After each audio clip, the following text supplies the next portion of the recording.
When you look at the ocean in a cross section so that you can see all the different parts of it, it looks kind of like this. It starts with a continent in pink, and then we have our ocean water, which remember it's salt water. And underneath all that water, we have a lot of things kind of going on down there. Okay, in your notes, get your notes ready because here we go. Our features in the subsurface topography start out with the continental shelf. This is the gradual sloping in of the continent that extends under the ocean. So when you're on the beach and you're on the shoreline and you begin to walk into the water, you're starting to walk on the continental shelf. If you keep walking in the water and you almost feel like a little drop off, you've then come to your continental slope, which is a steeper slope that extends from the outer edge of the continental shelf down to the ocean floor. It's almost like a slide. If you could keep walking on down to the bottom of the ocean, you would then come to an abyssal plain. This is a flat seafloor area from 4,000 to 6,000 meters below the ocean surface. So this is one of your deep parts of the ocean.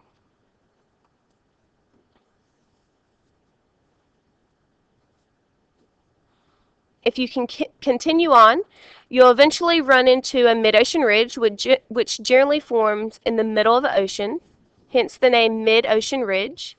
This is a new ocean floor, and this is where it's formed by magma flowing up, pushing the seafloor apart. This is known as seafloor spreading theory, and as crustal plates move, the ocean floor changes. Okay, you might have remembered that a mid-ocean ridge forms at a divergent boundary. We learned that earlier.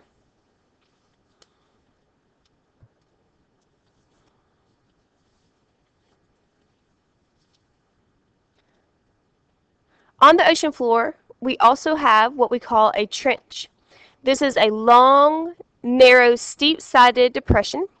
It forms at a subduction zone where one plate sinks underneath another.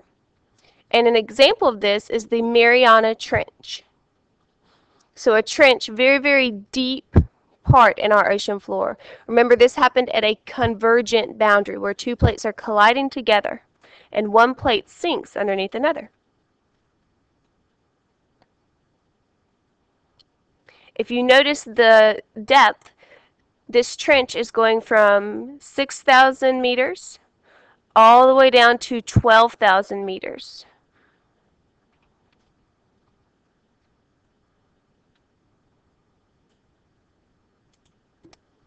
Some more features that you need to be familiar with on the seafloor are seamounts, which are mountains under the ocean that do not reach the surface of the ocean.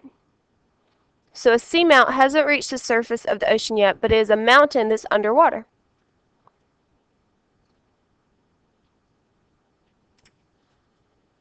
An island is simply a seamount that reaches the ocean surface. So you can even see that on this picture. You see the volcanic island arcs. These were seamounts, and once they came out of the surface of the water, they're now called islands.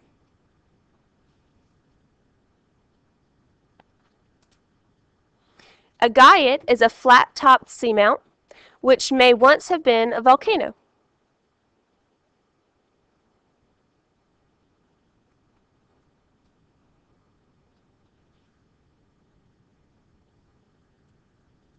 If you notice on the image of the seafloor at the bottom of the screen, this seafloor looks a little bit different than the one on the previous screen. We still have some of the same features, but obviously the seafloor doesn't have to be in an exact order.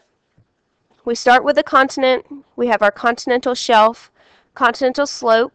We can have an island arc if we have volcanoes active there.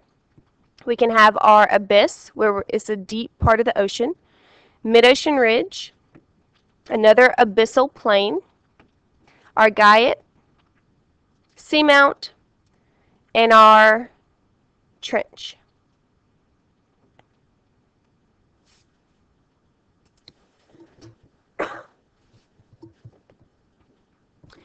On this page, another diagram of the ocean floor, kind of a different image. And what I want you to do is see if you can test yourself and identify the features that the arrows are pointing to. So I want you to try right now, and then I'm going to have the answers show up on the screen.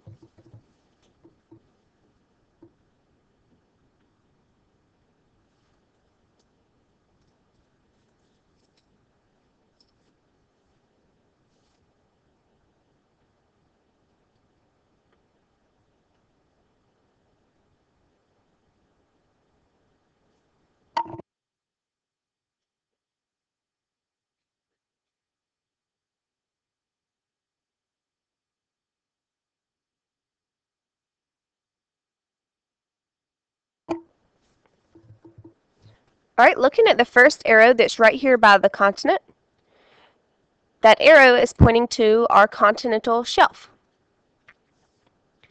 As you go on down, we have our continental slope, a guyute, an abyssal plain, a mid-ocean ridge, remember that's at a divergent boundary, and seamounts. Make sure that you can label the ocean floor and identify each of these features.